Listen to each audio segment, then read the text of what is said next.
بسم اللہ الرحمن الرحیم۔ عید الاضحیٰ کے موقع پر بعض لوگ ایک سوال کرتے ہیں کہ کیا قربانی کا گوشت غیر مسلم کو دیا جا سکتا ہے؟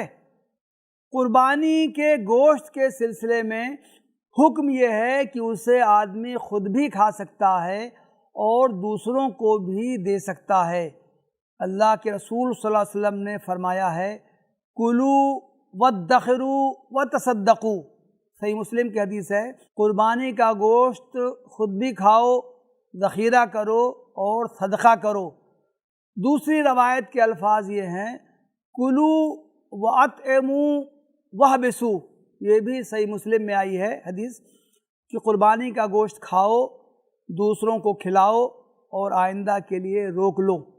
قربانی کا گوشت ذخیرہ کرنے یا آئندہ کے لیے روک کر رکھنے کا پس منظر یہ ہے کہ ابتدا میں حضرت صلی اللہ علیہ وسلم نے حکم دیا تھا کہ قربانی کا گوشت 3 دن سے زیادہ نہ کھایا جائے، یعنی استعمال کے لیے صرف اتنا گوشت روکا جائے جو 3 دنوں کے لیے کفایت کرے، بقیہ صدقہ کر دیا جائے۔ لیکن بعد میں آپ صلی اللہ علیہ وسلم نے یہ ممانعت اٹھا لی اور 3 دن سے زیادہ استعمال کرنے کی اجازت دے دی۔ کسی حدیث میں قربانی کا گوشت غیر مسلم کو دینے کی ممانعت مذکور نہیں ہے، اس کا حکم عام صدقات کا ہے۔ صرف زکوٰۃ غیر مسلموں کو دینا جائز نہیں ہے، اس لیے کہ حدیث میں اس کی صراحت آئی ہے۔ اللہ کے رسول صلی اللہ علیہ وسلم نے حضرت معاذ ابن جبل رضی اللہ عنہ کو یمن بھیجتے وقت انہیں ہدایت فرمائی تھی، فَعَلَمْهُمْ أَنَّ اللَّهَ افْتَرَضَ عَلَيْهِمْ صَدَقَةً فِي أَمْوَالِهِمْ تُؤْخَذُ مِنْ أَغْنِيَائِهِمْ وَتُرَدُّ عَلَىٰ فُقَرَائِهِمْ۔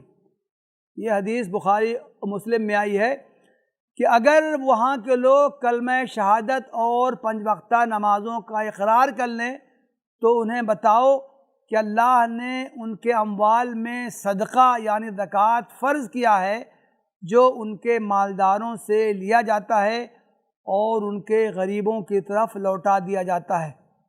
زکوٰۃ کے علاوہ دیگر صدقات غیر مسلم کو دیے جا سکتے ہیں، اسی طرح قربانی کا گوشت بھی اسے دیا جا سکتا ہے۔ وآخر دعوانا ان الحمدللہ رب العالمین۔